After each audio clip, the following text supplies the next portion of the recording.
élargir des tissus, des pagnes à son effigie. La même année, l'Assemblée nationale, dans un souci d'apaisement, finit par voter une loi d'amnistie en faveur de l'ancien président et de tous ceux qui ont été condamnés avec lui pour la tentative de putsch. Mais sa dépouille va rester au Sénégal. Germaine Ahidjo, son épouse. Je n'ai rien vu. Arbitrairement. Nos biens ont été retenus arbitrairement.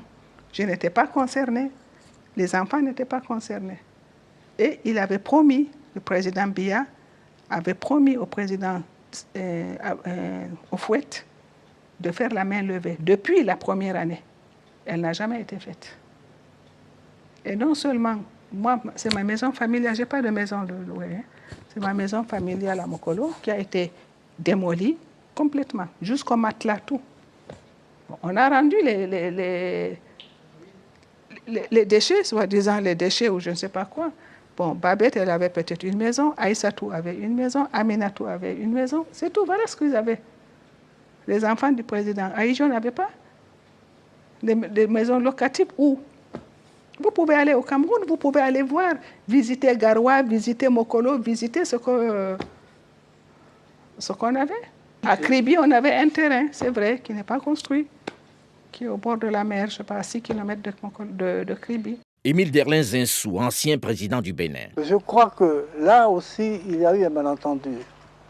Le président Biya, je crois, nous en avons parlé, souhaitait qu'une demande soit faite formellement par la famille en disant, et la famille dit non. Non, nous ne ferons pas cette démarche. Si le Cameroun veut récupérer le corps de son président, nous sommes prêts.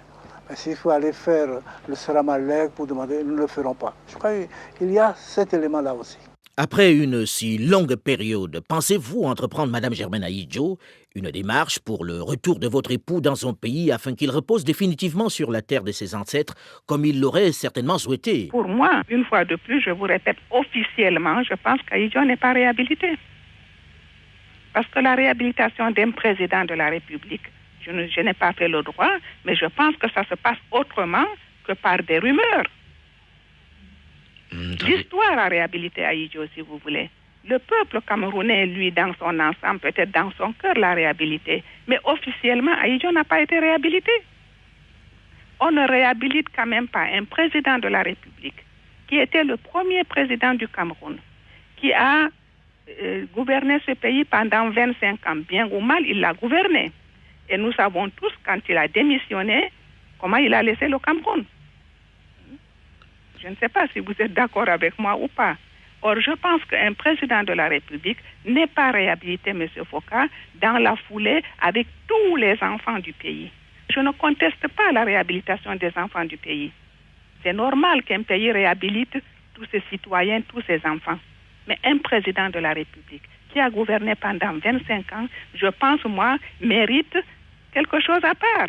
Émile Derlin Zinsou, ancien président de la République du Dahomey, actuel Bénin. Avec toute l'estime et toute l'amitié que j'ai pour le président Paul Biya, et que malgré tout je lui ai conservé, car je n'ai connu Biya qu'à travers que par Ahidjo. Mais je dis que dans leur conflit, Ahidjo n'a pas tous les torts. Et Paul Biya n'a pas tous les torts non plus. On peut trouver chez chacun des raisons de ne pas être content. Mais ceci dit, j'ai inspiré avec une attente haletante à la mort d'Ahidjo un propos de Paul Biya. Je me suis dit, ce n'est pas souhaité, mais voilà une occasion. Biya va parler. Il va dire, cet homme qui vient de mourir, je ne suis plus d'accord avec lui. Il y a eu de graves choses entre nous, mais c'est un grand Camerounais. Enfin, oui, hein, je salue, je m'attendais à quelque chose comme ça. Oh, qu'est-ce qu'on a entendu? Un ministre camerounais qui était de passage à Paris à l'ambassade de Cameroun, qu'on interrogeait le jour de la mort ou le lendemain de la mort d'Ahidjo, a dit « Nous n'avons pas le temps de parler des fantômes ».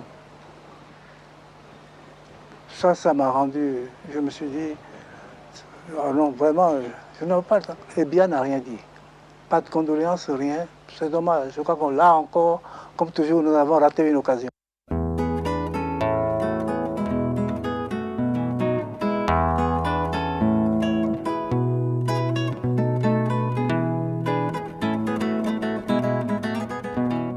En 1992, devant la mobilisation des associations pro-Ahidjo et des amis de l'ancien président qui dénoncent la confiscation par le gouvernement des propriétés de l'ancien chef de l'État, un jugement de la justice camerounaise ordonne la restitution des biens de la famille Ahidjo. Mohamedou Ahidjo, vous êtes le fils de l'ancien président et administrateur des biens, bref, le chef de famille. Vous a-t-on effectivement restitué les biens? Oui, nos biens ont été restitués, mais ces biens-là sont dans de mauvaises conditions, c'est-à-dire c'est des ruines et les objets ont été volés.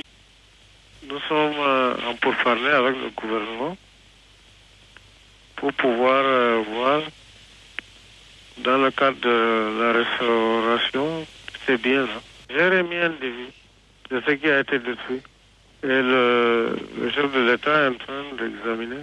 Madame Germaine Ahidjo. À l'heure actuelle où je vous parle, je n'ai pas le passeport camerounais, n'est-ce pas? Mes enfants n'ont pas de passeport camerounais.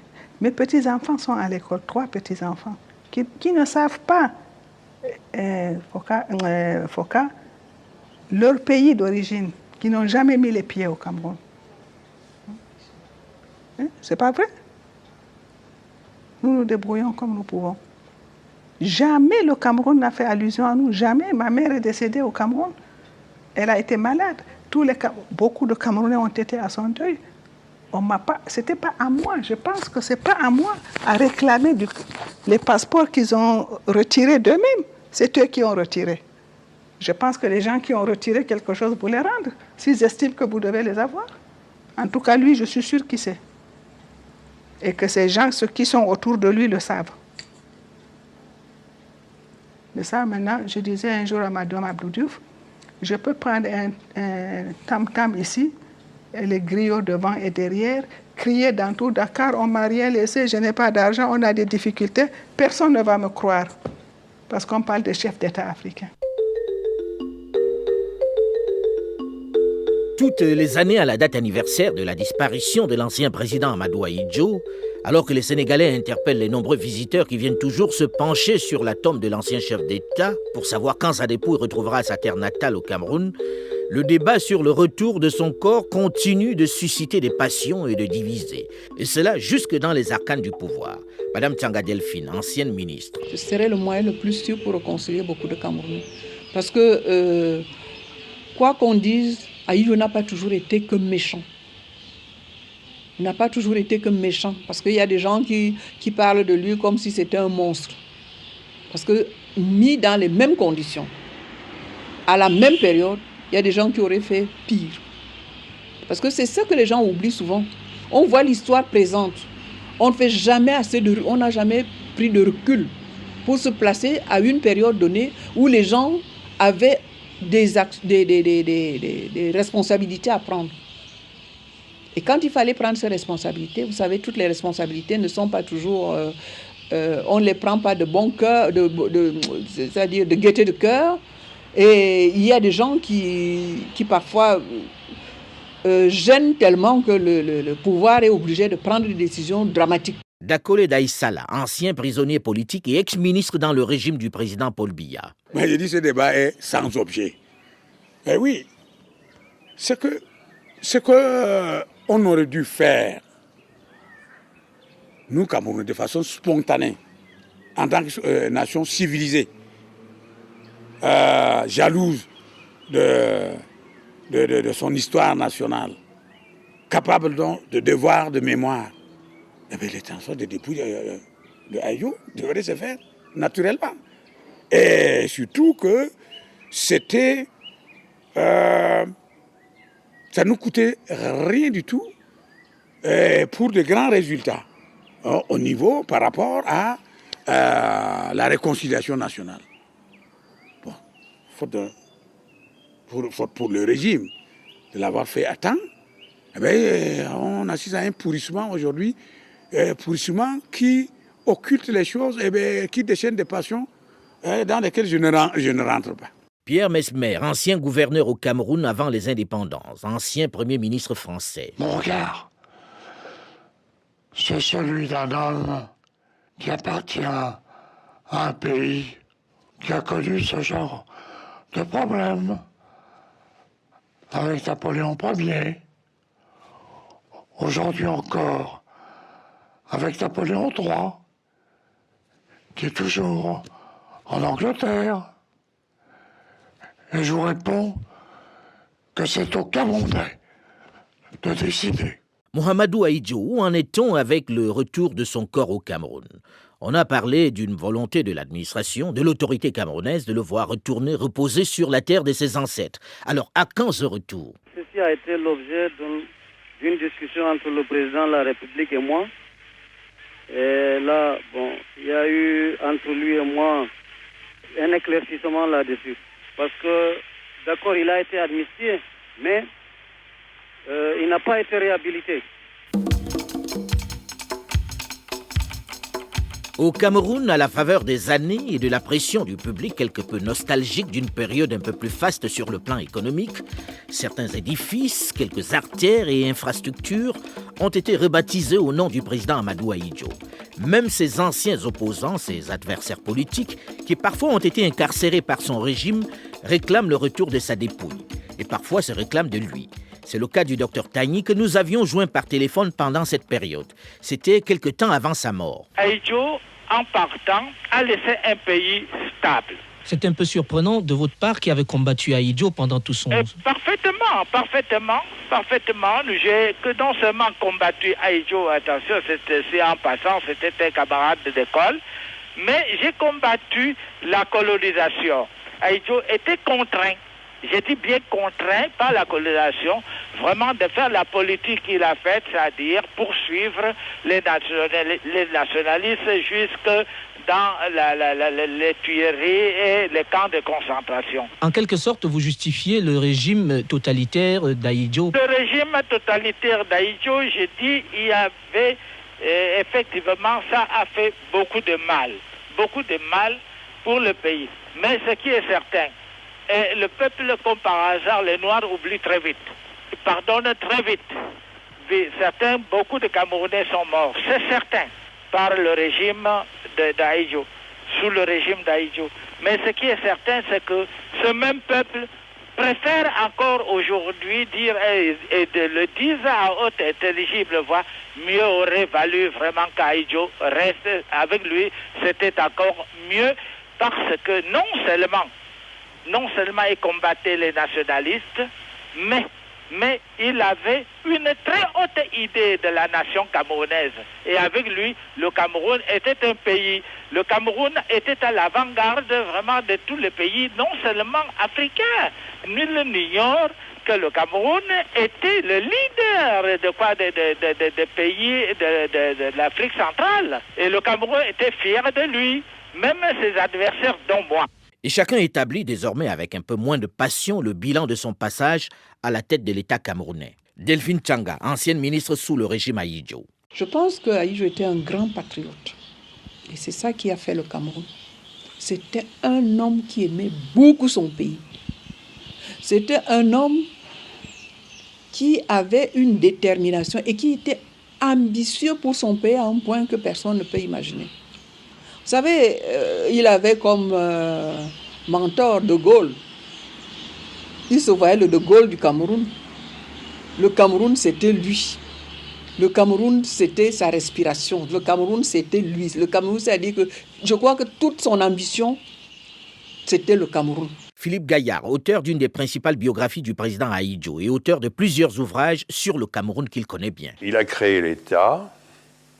Il a réunifié... Vaille que vaille, c'est pas ce qu'il a le plus réussi, mais ce qu'il pouvait faire mieux, je ne sais pas. C'était un pragmatique qui a construit par palier. C'est-à-dire qu'en fait, l'unification, pas seulement entre le Cameroun oriental et le Cameroun occidental, mais entre l'ensemble des provinces, il l'a fait en jouant tantôt sur le tableau du parti, tantôt sur le tableau de l'État. Dakole Daïsala, ministre sous le régime du président Paul Biya. Ahidjo a été le premier président de ce pays. Il faut le rappeler alors que c'est une vérité d'évidence. Mais malheureusement, on a trop tendance à l'oublier. Donc, qu'on le peigne en noir, en gris ou en blanc, eh bien, ça ne devrait laisser aucun Camerounais indifférent. Ahidjo a donné un visage à notre pays. Notre pays était connu sur le plan africain, sur le plan international, parce que nous avions une présence active. Notre diplomatie était présente sur tous les fronts où on pouvait être interpellé de façon positive. Zo Ekangaki a été élu secrétaire général de l'Organisation de l'Unité africaine, l'OUA. Eh bien, c'était la puissance de la diplomatie camerounaise qui nous y a conduit à cette victoire, cette élection victorieuse. Et bon, consécutivement à beaucoup de manquements, à des incartades qui étaient devenues intolérables, il a fallu les débarquer à mi-mandat. C'était vécu par les Camerounais, à commencer par le président camerounais, Ahidjo, comme une grande humiliation qu'il fallait absolument réparer. Et on pouvait la réparer qu'avec beaucoup de doigté, beaucoup de cran.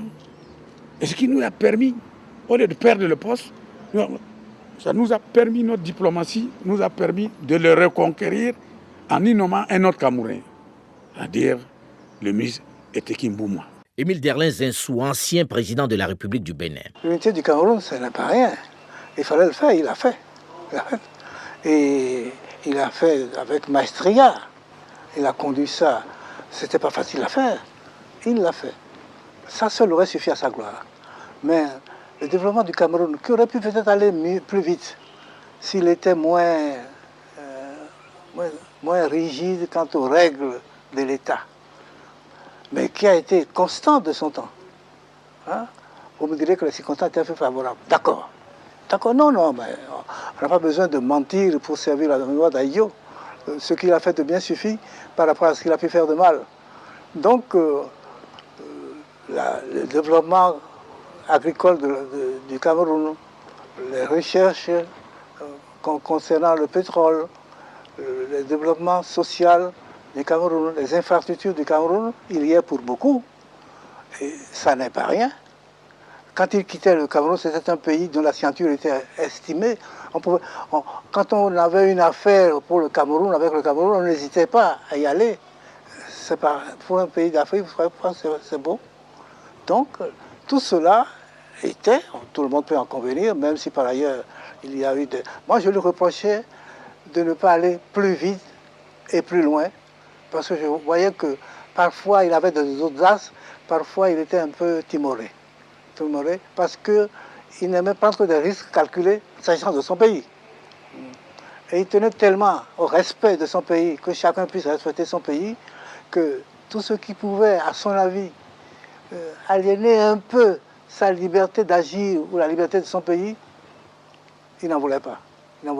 Or, parfois, sans aliéner la liberté de son pays, on peut être un peu plus ouvert qu'il ne l'était. Il aurait pu faire encore davantage, bien qu'il ait fait beaucoup. Madame Germaine Ahidjo. Ses enfants, sa famille, je vous assure qu'on passait derrière le Cameroun. Nous savions que le Cameroun était devant. Mais je trouvais que c'était normal, c'était comme ça. J'ai toujours dit, moi, la grande seule rivale que j'ai eue dans le cœur d'Ahidjo, c'était mon propre pays, contre lequel je ne pouvais même pas lutter. C'était le Cameroun, c'était mon pays. L'histoire remet toujours les choses au point, tôt ou tard. Peut-être que je serai morte, hein. C'est bien fort possible que je ne sois plus là. Mais je sais qu'on n'oubliera jamais son nom au Cameroun. Ça, c'est une certitude. Ceux qui avaient pensé au départ qu'on pouvait effacer d'un coup d'éponge ce nom-là, qu'on ne le prononce jamais, se sont trompés. Émile Derlin Zinsou. Ahidjo n'avait que deux passions, si je puis dire. Le Cameroun et la lecture. Le Cameroun, tout ce qui est pour être bien fait au Cameroun et bien pour le Cameroun le réjouissait. tout ce qui pouvait nuire au Cameroun ou était mal fait au Cameroun le faisait souffrir. Je crois que cet homme n'a vécu que dans cet amour-là. Le Cameroun, je lui disais, papa, le Cameroun fout nous la paix. Moi, j'aime mon pays, mais quand même, hein, parlons d'autre chose. Hein, non, mais vraiment, on n'imagine pas à quel point ça a hanti, c'était le Cameroun. Pas la nostalgie du pouvoir, mais le développement et le devenir du Cameroun. Pierre Mesmer, ancien gouverneur au Cameroun et ex-premier ministre de France. Il a été le Premier ministre et, enfin, le président du gouvernement et le président de la République du Cameroun pendant les années qui ont suivi l'indépendance. Il est le président de l'indépendance. Ça n'est pas rien. Il est le président de la réunification. Ce n'est pas rien. Si globalement, comme l'affirme quasiment tout ce que nous venons d'écouter, le passage d'Ahidjo à la tête de l'État camerounais est plutôt bien apprécié, si l'on juge son bilan plutôt positif, en revanche, sa famille, du moins sa veuve et certains de ses enfants, semblent avoir quelque peu été oubliés dans leur exil au Sénégal. Sans passeport, Germaine Ahidjo, épouse de l'ancien chef de l'État. Voilà mes enfants, elles sont malheureuses, elles sont avec moi. Elles n'ont pas de passeport camerounais. Quand ma grand-mère, ma mère a été malade, il a fallu qu'elle demande par l'ambassadeur de Côte d'Ivoire, qui était le doyen ici, un laissez-passer pour pouvoir aller voir sa grand-mère, parce que moi, on m'a dit que je ne pouvais pas y aller. Je n'avais pas allé avec... Je vais aller avec un Camerounais, un passeport étranger, je vais demander le visa pour aller au Cameroun. Ses enfants sont maintenant à l'école, il y en a 3, il y a 2. Un qui va partir aujourd'hui, un qui est là-bas. J'ai les 2 enfants de mon fils qui sont aussi à l'université. On se débat avec. On n'a pas de bourse, on n'a pas de moyens. On fait ce qu'on peut. Elle est passée par le Nigeria. Elle a été voir sa grand-mère, elle est revenue. Ma mère est morte, je n'ai pas pu aller la voir et je suis sa fille unique. Et je n'ai jamais fait rien au Cameroun, moi. Autre sujet qui suscite des débats et des interrogations au Cameroun, la pension de la veuve du président Amadou Ahidjo. J'estime que j'ai droit quand même à une pension en tant que veuve du président, non? Et elle ne vous est pas payée? Jusqu'à preuve du contraire, je n'ai jamais rien vu. Mais je sais, j'ai entendu dire qu'il en était question, que cette pension était à l'étude au Cameroun, pour savoir le montant ou le droit ou ce qui me serait attribué ou pas. Ça, je vous dis, c'est des rumeurs. J'ai entendu dire que ce problème était, ces choses étaient à l'étude, mais à l'heure actuelle, je n'ai reçu aucune information. Concernant cette pension, et depuis 10 ans, je n'ai pas de pension. Je n'ai rien, moi, du Cameroun. Et comment vous vivez, madame? Je vis parce que, vous savez, Ahidjo je vous avais dit, avait laissé un appartement à Paris qu'on a vendu pour payer les droits de succession. Et on avait quand même à Dakar, sa résidence à Dakar qui nous avait été léguée. Bon, je la loue. Je vis ailleurs avec mes enfants. Et si vous voulez, nous vivons des petits revenus venant des loyers de ces petites choses que nous avons pu réaliser à Dakar. Voilà, aujourd'hui, je vous ai tout dit. Et vous n'avez pas un chef d'État qui vous aide aussi, des amis du président Ahidjo qui vous viennent en aide, non? Non, je ne leur reproche pas, mais à l'heure actuelle, je n'ai pas eu une aide d'un chef d'État. Je n'ai pas demandé non plus.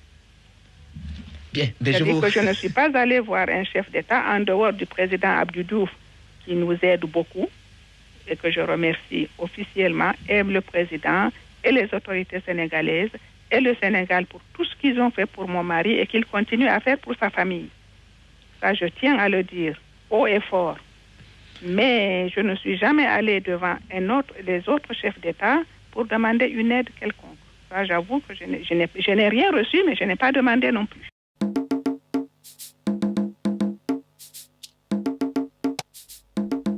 Émile Derlin Zinsou, ancien président du Bénin et ami de l'ancien président Amadou Ahidjo. Vous me faites dire quelque chose que je n'avais pas envie de dire. Mais c'est vrai, je vais décider d'entreprendre une démarche auprès du président Biya. Et je m'en suis même ouvert à Mme Ahidjo. Mais on prend toujours son temps. Et je crois que j'ai tort de n'avoir pas fait encore. J'en ai bien l'intention. Vous voyez, je n'ai pas attendu votre question pour avoir déjà essayé la réponse. Mais, depuis ce temps-là, j'ai rencontré plusieurs fois à différentes occasions des ministres importants du Cameroun, des personnalités importantes du Cameroun. Et je leur ai toujours dit, faites, voyez avec le président Biya, vous honorerez tous en remenant le corps d'Ahidjo.